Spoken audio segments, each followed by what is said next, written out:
하신 주만 바라라. 주님의 나라와 뜻이 나의 삶 속에 임하시며 주님 알기를 주만 보기를 소망해. 거룩히 살아갈 힘과 두려움 없는 믿음 주실 나의 하나님, 완전한 사랑 찬양해. 찬양하리 만군의 주 영원히 함께 하시네. 존귀하신 사랑의 왕 영원히 통치하시네. 주님의 나라와 뜻이 나의 삶 속에 임하시며 주님 알기를 주만 보기를 소망해. 거룩히 살아갈 힘과 두려움 없는 믿음 주실 나의 하나님, 완전한 사랑 찬양해. 거룩히 살아갈 힘과 두려움 없는 믿음 주실 나의 하나님, 완전한 사랑 찬양해.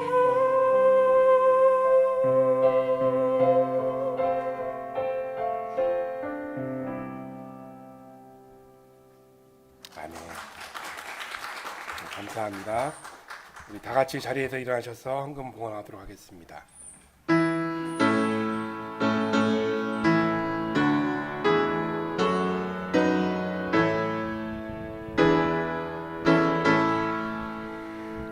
감사하네 영원아,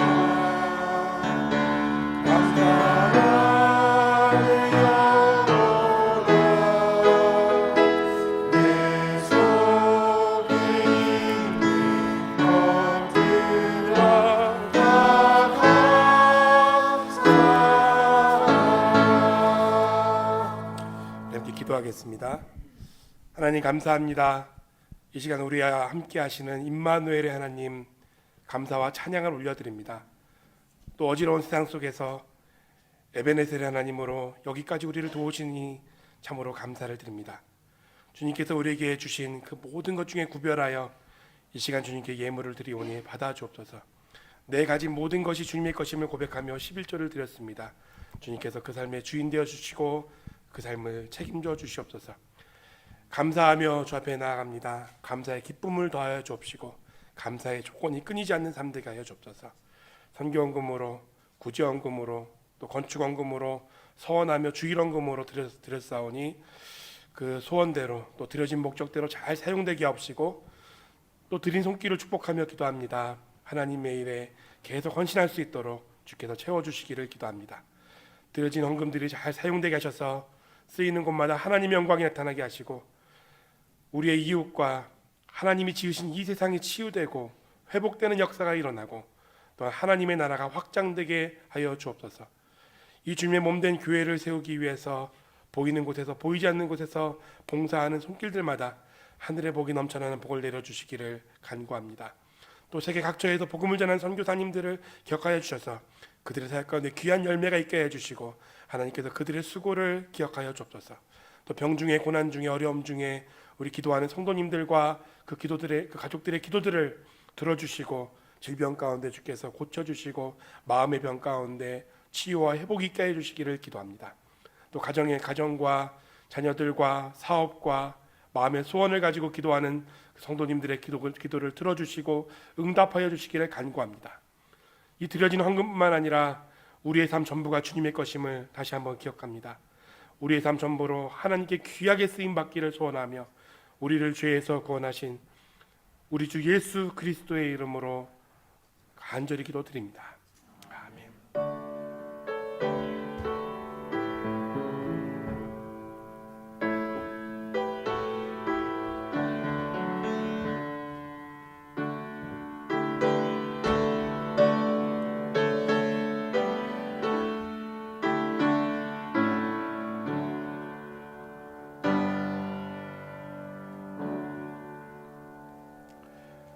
자리에 앉으셔서 하나님의 말씀 보겠습니다. 하나님의 말씀은 지난주하고 똑같습니다. 지난주와 같이 요한복음 2장 1절부터 11절까지 말씀을 함께 보도록 하겠습니다.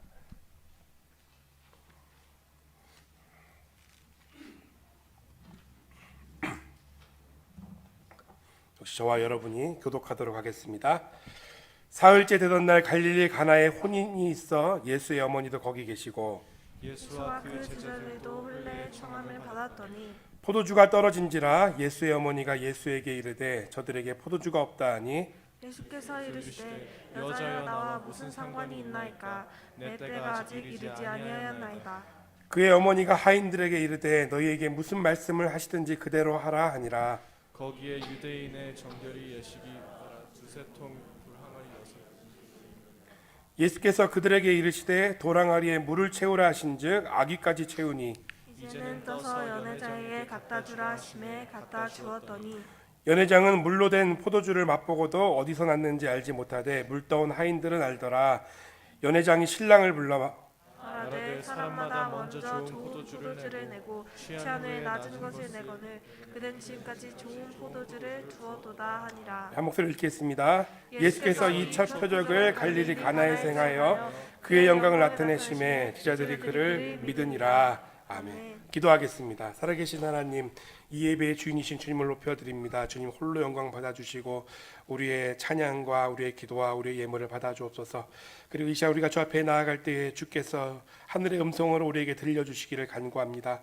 말씀을 통해서 우리를 깨우쳐 주시고 진리로 가르쳐 주시고 진리 가운데로 이끌어 주시기를 기도합니다.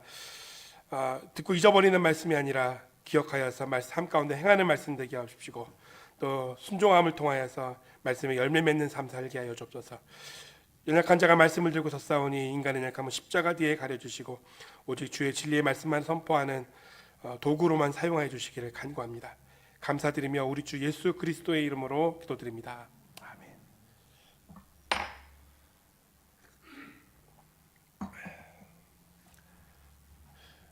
여러분들 이스라엘의 결혼식을 좀 아십니까? 우리나라 결혼식하고 비슷하긴 한데 조금 다릅니다. 오히려 이 아프리카 케냐 결혼식하고 비슷할 것 같아요. 정혼이라는 거를 우리 이제 하는데 그 정혼 전에 이 뭐라고 그러죠? 약혼을 합니다.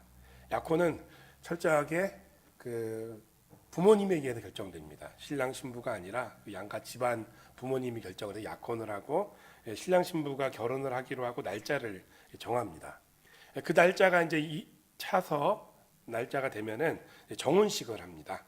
정혼식을 해서 이제 이 사람들이 정식 부부가 된 것을 이제 선포하는데 그게 결혼식이 끝이 아니라 이 정혼식을 했다 해도 이 부부가 같이 살지를 못합니다. 정결 예식이라는 것이 있어서 이스라엘의 성결법에 의해서 약 6개월에서 1년 정도 시간을 따로 보냅니다. 애타게 만들어 놓은 다음에 결혼시키나요? 그 다음에 이제 결혼식을 하는 겁니다.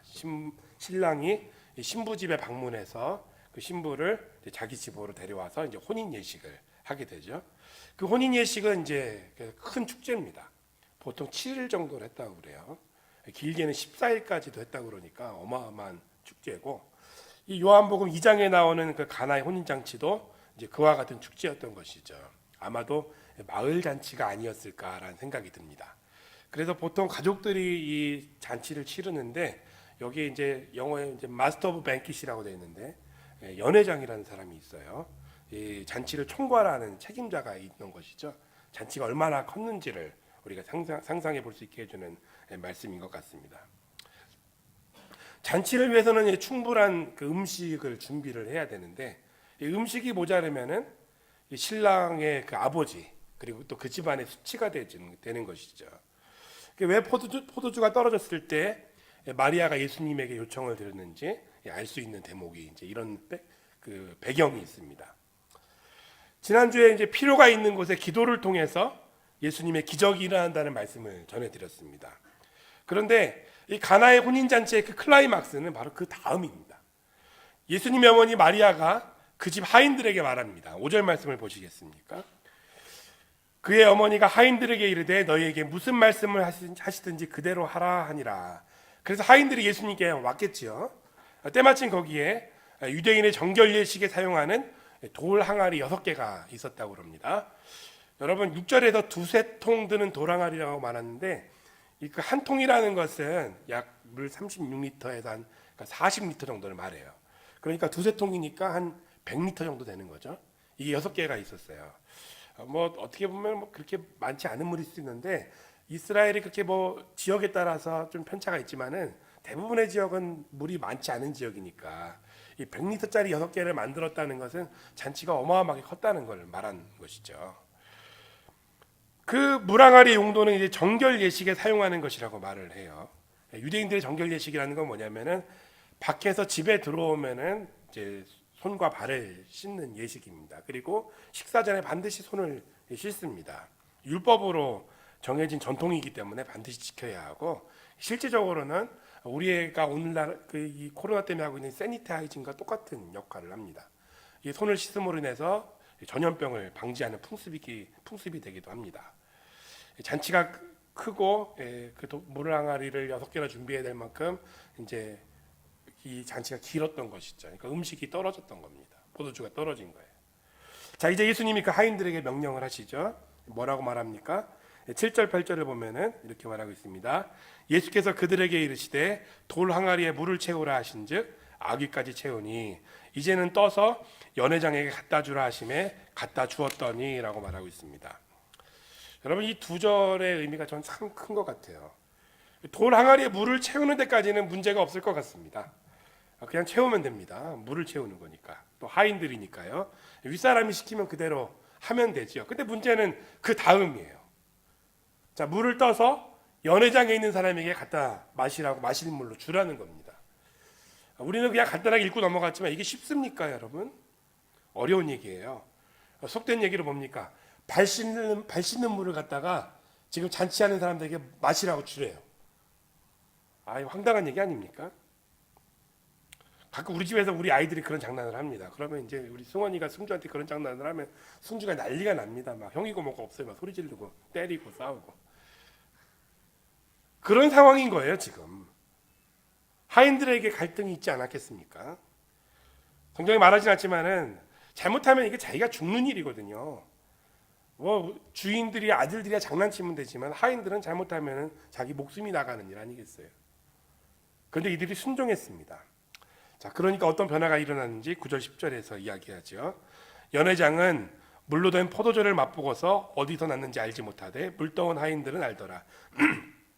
연회장이 신랑을 불러 말하되 사람마다 먼저 좋은 포도주를 내고 취한 후에 낮은 것을 내거는 그대 지금까지 좋은 포도주를 두었도다 하니라. 자, 여러분 이 혼인 참 이게 우리가 그 장면을 좀 상상해 봐야 돼요. 발 씻는 물을 먹고서 너무 좋대요. 이게 좀 웃기지 않습니까? 저는 좀 재밌는데 신나서 이 맛있는 걸 왜 이제야 주냐고 난리가 났어요. 기적이 일어난 거죠. 이 기적이 일어나는데 중요한 열쇠가 뭡니까? 하인들의 순종입니다. 우리는 이 하인들의 순종을 통해서 우리가 주님께 순종할 때 우리 가운데 어떤 일이 일어날 수 있는지 우리가 교훈을 얻을 수가 있는 것이죠. 불가능했던 그러한 모든 상황들이 소망의 상황으로 바뀌게 되고 무에서 유가 창조되는 지금 역사가 일어난 거 아닙니까? 두려움이 기쁨으로 변하게 된 겁니다. 걱정이 희락이 된 것이죠. 여러분, 예수님께서 우리 인생에 들어오셔서 우리 인생에 뭔가 명령하실 때 그 결과가 이렇게 놀라운 기적이 되는 것을 믿으셔야 합니다. 주님이 우리 가운데 계시고 우리 가운데 명령하실 때 하시고자 하시는 일들은 우리를 만족시키고 우리를 기쁘게 하실 일들이라는 것이죠. 이것이 예수님을 믿는 사람, 그 명령을 따라 살아가는 사람들의 인생입니다. 기쁨이 있어요. 변화가 일어나요. 기적이 일어나요. 여러분, 지금 이 코로나 상황 속에서 다들 염려하고 살아가고 있죠. 우리가 조심하고 있죠. 그런데 우리가 잊으면 안 되는 한 가지 사실이 있습니다. 지금도 예수님이 우리와 함께 계시다는 사실이에요. 오늘도 나와 함께 계십니다. 이 모든 상황 가운데 우리와 함께 계셔요. 그러니까 우리가 기대할 수 있습니다. 이 상황이 어떻게 바뀌겠습니까? 기대하십시오.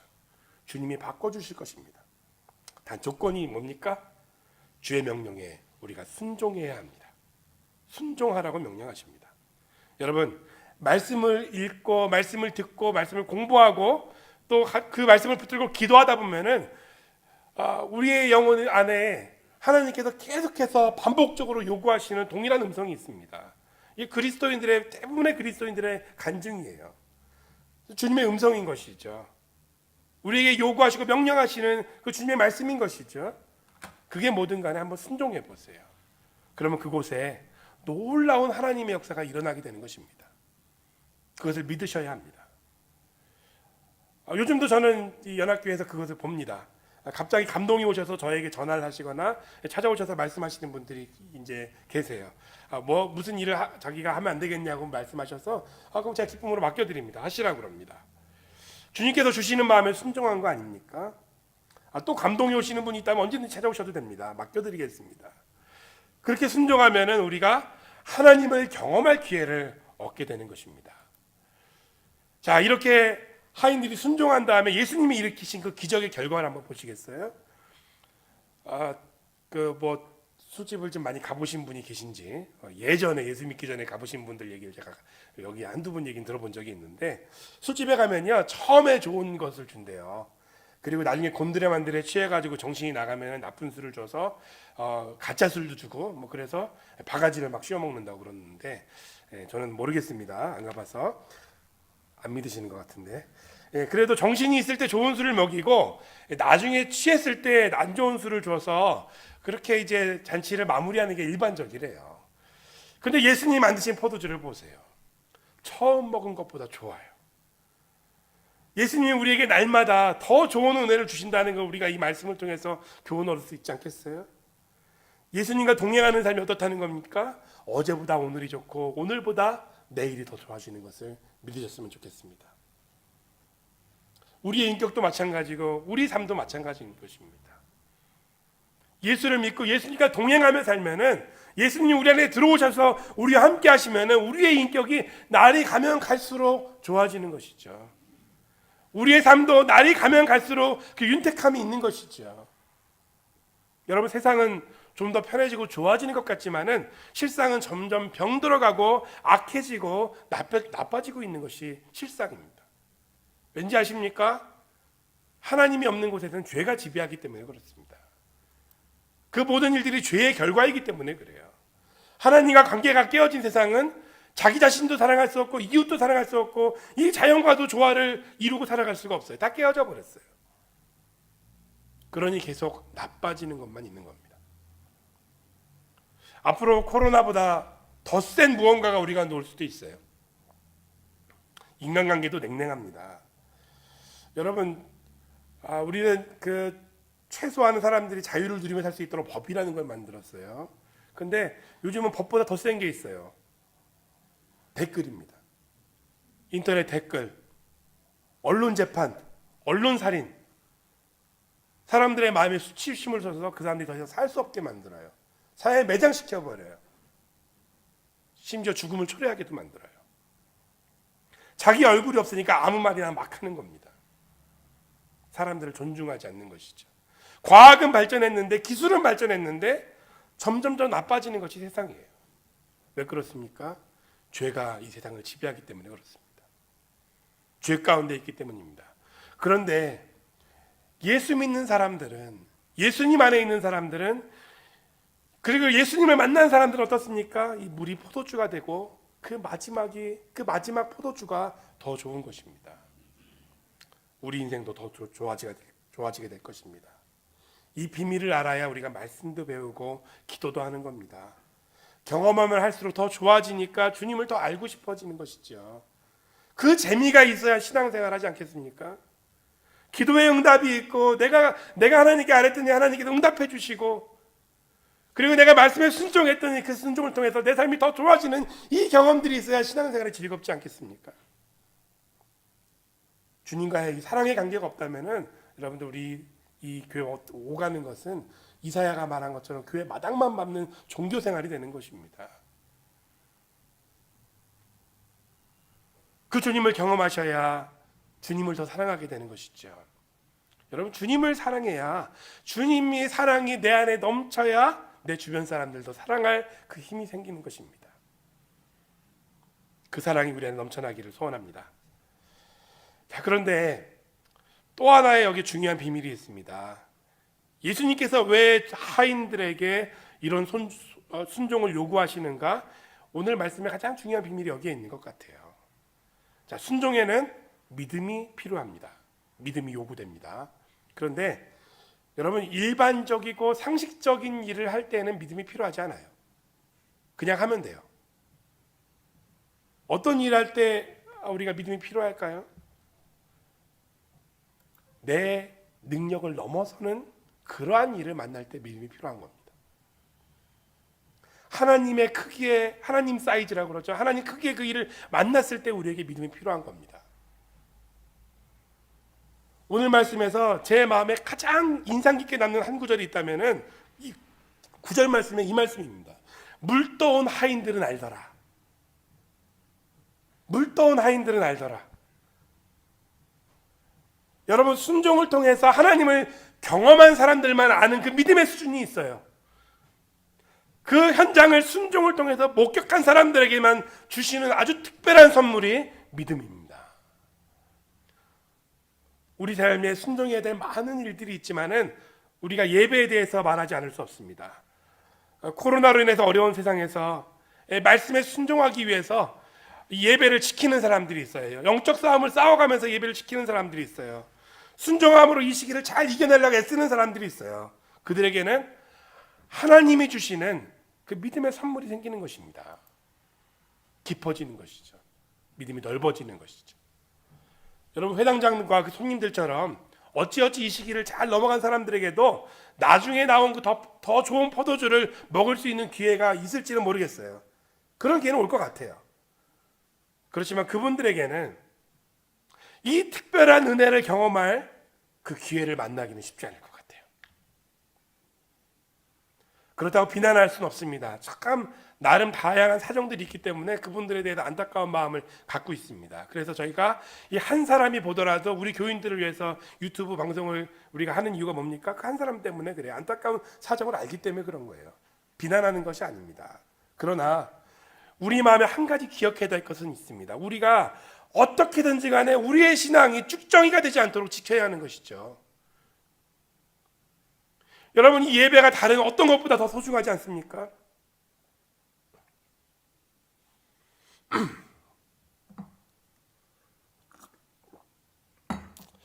배고픔과 육신의 답답함은 못 견뎌합니다. 그래서 카페도 가고 마트도 다 가요. 그런데 우리 영혼이 배고프고 굶주리는데 그걸 그렇게 해서 잘 견디고 있다면은 여러분, 우리의 신앙에 뭔가 문제가 있는 거 아니냐는 거예요. 하나님이 정말 내 중심이고 내 주인인가? 내가 그리스도인으로서 하나님 중심으로 살아가고 있는가? 한 번쯤은 점검해 봐야 되지 않겠습니까? 연약한 사람들이라면은, 믿음이 약하다면은 즉시 도움을 받아야 되는 겁니다. 어떻게든지 우리가 거기에서 넘어지지 않도록 우리의 믿음을 지키기 위해서 몸부림쳐야 하는 것이죠. 교회에 온다고 믿음이 있는 거냐? 반문할 필요도 없어요. 남들 신앙이 있고 없고가 뭐가 그렇게 중요합니까? 하나님 앞에서 지금 내가 어떤 사람으로 서 있는가? 나의 믿음이 어떤가? 나의 예배가 어떤가? 그것이 중요하지 않겠어요? 한국교회의 부흥을 우리가 많이 자랑했어요. 세계에서 두 번째로 선교사를 많이 보내는 나라라고 우리가 얼마나 자랑스럽게 얘기합니까? 그런데 이 코로나 시국에 참 안 좋은 뉴스들이 많이 들립니다. 그런데요, 작은 교회들보다 대형 교회들의 피해가 훨씬 더 컸대요. 어떤 교회는 전체 헌금의 30%만 나온대요. 그래서 선교금도 자르고 모두 자르고 못 자르고 이런 얘기가 들려요. 근데 그 대형 교회에 대한 제가 한 얘기를 한다면 이런 얘기입니다. 정직하게 그 대형 교회 다니면서 얼마나 신앙에 착각을 하고 있는지 스스로 좀 깨달았으면 좋겠습니다. 그 교회 목사님의 수준이 자기 수준인지 아는 사람들이 많아요. 그 목사님의 믿음이 자기 믿음인지 아는 사람들이 많아요. 그 교회가 하는 모든 일이 내가 하는 일인 것인 양 착각하며 살아가는 사람들이 많아요. 그러면서 예배드리고 적당히 참여하면서 자기의 믿음을 속이고 살아가는 거예요. 그렇게 속이고 살던 그들의 믿음의 실체가 지금 이 코로나 상황 가운데 고스란히 다 드러난 것이죠. 쭉정입니다. 회개해야 됩니다. 여러분, 이 예배에 나오라는 이유가 단지 코로나 이 바이러스 때문만은 아닙니다. 수많은 사람들이 예배 없이 이 주님의 몸된 공동체 없이 그 믿음이 너무 쉽게 무너져 내려버리고 세상과 타협하는 모습을 보면서 안타깝기 때문에 예배에 나오라는 것이에요. 제가 여러분들을 새벽마다 괴롭힙니다. 수예배 나와라, 토예배 나와라, 주일예배 나와라, 새벽마다 묵상하라. 왜 괴롭힙니까? 제가 말했죠. 이 양이 채워져야 된다고. 기도의 양이 채워지고 하나님과의 관계의 양이 채워지다 보면은 그 가운데서 우리가 하나님을 조금 더 생각하고 죄로부터 조금 더 멀어지게 되는 은혜가 생기기 때문에 그렇습니다. 교회가 타락해서 가나안 교인이 되었다는 사람들이 있어요. 특히 젊은이들이 그런 사람들이 많은데, 그런데 하나님 앞에서 자기 자신을 들여다봐야 되는 것이죠. 교회가 타락했다고 말할 만큼 내 안은 깨끗합니까? 내 안에 썩어 있는 것이 하나도 없습니까? 자기의 이기적인 마음을 다른 핑계를 대지 말아야 합니다. 순종해야 합니다. 예배에 나와야 합니다. 예배가 있고 성도의 교제가 있어야 우리가 이 믿음을 지킬 수 있기 때문에 그렇습니다. 케냐 정부에서 교회를 다 닫으라고 한다면 우리도 어쩔 수 없이 온라인 예배로 전환하겠죠. 그러나 지금 누가 막는 것도 아니에요. 여러분, 지금은요, 우리가 순종을 통하여서 우리의 믿음이 한 단계 성장할 그런 타임이 온 거예요. 이제 많은 분들이 백신도 맞으셨어요. 자, 이제 우리가 이 바이러스에 어떻게 대처해야 되는지도 이제 좀 익숙해졌어요. 그렇게 많이 두려워하지 않아요. 한 가지 더 기억해야 될 것이 있죠. 마지막 핍박의 시대가 오면은 여러분, 이 정도겠습니까? 이 정도 핍박일까요? 더하지 않겠어요? 그 마지막 시대에 여러분, 내가 배교하지 않고 내 믿음을 지킬 수 있다는 자신이 있으세요? 교회 없이 나의 신앙이 전혀 문제 없이 하나님 나라까지 안전하게 갈 수 있다라고 말할 수 있으세요? 이 시간을 믿음으로 잘 견뎌낼 때 그 마지막 핍박도 이긴 믿음이 우리 안에 생기는 것이고요, 하나님 나라에 입성할 수 있는 그 믿음도 지킬 수 있게 되는 것이죠. 지금 말씀에 순종하는 삶이 마지막 날 우리가 떳떳이 하나님 앞에 설 수 있도록 우리의 믿음을 키워주는 겁니다. 그 환난을 이길 수 있는 믿음은 하루아침에 생기는 것이 아닙니다. 믿음의 도전들이 올 때마다 그 믿음을 순종함으로 이겨내면서 믿음이 쌓여가는 것이죠. 쌓여서 우리의 믿음이 하나님 나라까지 닿는 것입니다. 물떠온 하인들만 아는 믿음의 수준이 있다는 얘기입니다. 요한복음의 표적은 예수님이 누구신지 알고 믿게 하려는데 그 목적이 있다고 하였습니다. 지난주 말씀과 우리 이어서 한번 생각해 보시면 좋겠습니다. 살아가는데 어떤 필요가 생겼습니까? 그래서 우리가 계속 기도하고 있습니까? 그 기도의 양이 차고 있나요? 기도하다 보면 분명히 주님의 음성이 들릴 거예요. 주님이 우리에게 말씀하실 거예요. 그런데 그것이 때로는 내가 할 수 있는 그 능력을 넘어서는 것을 요구하실 거예요. 그렇다면요, 여러분은 믿음이 성장할 수 있는 아주 중요한 순간을 맞이하고 계시는 겁니다. 예수님을 더 깊이 알아갈 수 있는 그 순간이 여러분에게 찾아온 것입니다. 그것은요, 너무나 명확한 하나님의 음성이에요. 주님께서 말씀하시는 거예요. 이번에 이거 한 번만 넘으면 네가 잘할 것 같다. 이번 한 번만 넘으면 좋겠는데 왜 매번 같은 데서 걸려 넘어져가지고 잘하지 못하고 있니? 영적 성장이 지체되고 있는 것이 이거 하나 때문인데 이번에 이거 한 번만 좀 넘어봐라. 우리가 넘어야 합니다. 넘으셔야 합니다. 말씀을 주실 때 순종하십시오. 그것이 예수님을 더 깊이 알아가고 우리의 믿음이 성장할 수 있는 기회이기 때문입니다. 사람들은 다 몰라도 물떠온 하인들만 아는 그 믿음이 내게 생기는 겁니다.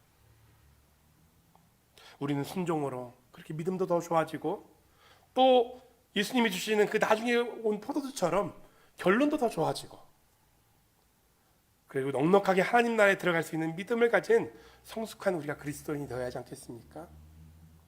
우리가 그 수준에 다 이르렀으면 좋겠습니다. 주님 앞에 그 말씀 앞에 순종하는 우리 케냐 한인연합회 성도인들 되시기를 주님의 이름으로 축원합니다. 우리 함께 기도하겠습니다. 살아계신 하나님, 물떠온 하인들을 통하여서 우리가 순종을 통해서 하나님께서 이루실 그 놀라운 일들을 오늘 말씀을 통해 다시 한번 묵상해 봅니다. 하나님이 우리에게 말씀하실 때에 순종할 수 있는 우리들 되게 하여 주옵소서. 순종함으로 말미암아 하나님을 경험하고 하나님을 더 깊이 알게 될 뿐만 아니라 우리의 믿음도 한 뼘 더 성숙하고 더 자라가게 되기를 소원합니다. 그래서 이 코로나로 인한 고통의 시간, 어려움의 시간, 시험의 시간들을 잘 이겨낼 뿐만 아니라 우리가 하나님 나라까지 가는 이 믿음의 순례의 길을 믿음으로 잘 마치고 넉넉하게 하나님 나라에 들어가는 그 믿음의 하나님의 자녀들 다 되게 하여 주옵소서. 감사드리며 우리를 죄에서 구원하신 우리 주 예수 그리스도의 이름으로 기도드립니다. 아멘.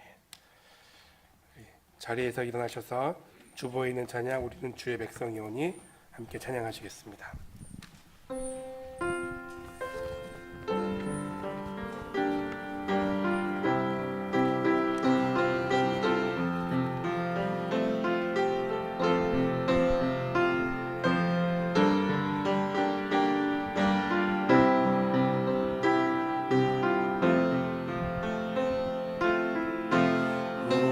우리는 주의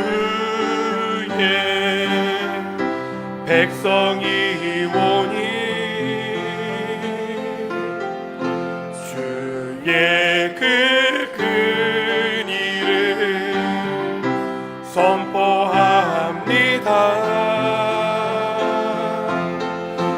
이곳 어두운 세상에 빛으로 부르셨네. 주의 얼굴 구할 때 역사하소서.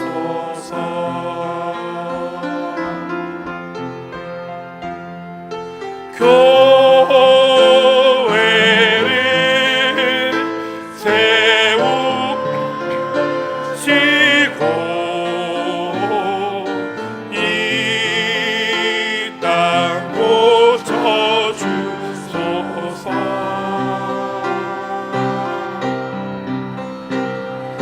주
공동체 고백 드리신 다음에 강인중 목사님 나오셔서 예배를 위해서 축도해 주시겠습니다. 우리 함께 고백 드리겠습니다. 우리는 세상으로부터 부름받은 하나님의 백성입니다. 또한 세상으로 보냄받은 그리스도의 제자입니다. 하나님을 기쁘게 찬양하는 예배자가 됩시다. 한 몸 된 교제를 나누는 그리스도의 지체가 됩시다. 훈련으로 그리스도를 닮아가는 작은 예수가 됩시다. 이웃을 열심히 구원하는 복음의 증인이 됩시다. 아낌없이 사랑을 실천하는 섬김의 봉사자가 됩시다. 그리하여 그리스도의 주재권에 절대 복종하는 교회, 하나님의 가족 공동체로서의 교회, 모든 신자가 사역하는 교회를 이루어 하나님의 나라를 이루어가며 하나님을 영화롭게 하는 성령 충만한 공동체가 됩시다. 아멘. 이제는 우리를 죄악 가운데서 구원하시기 위해서 이 땅에 오셔서 우리를 대신하여 십자가의 고통과 고난을 당하시고 대속의 죽음을 죽으심으로 우리를 구원하여 주신 우리 주 예수 그리스도의 은혜와 성령님의 감화와 교통하심이 주 앞의 말씀에 순종하는 삶을 살기를 소원하는 주님의 모든 백성들 위에 주의 몸된 교회 위에 지금부터 영원토록 함께 있을지어다. 아멘.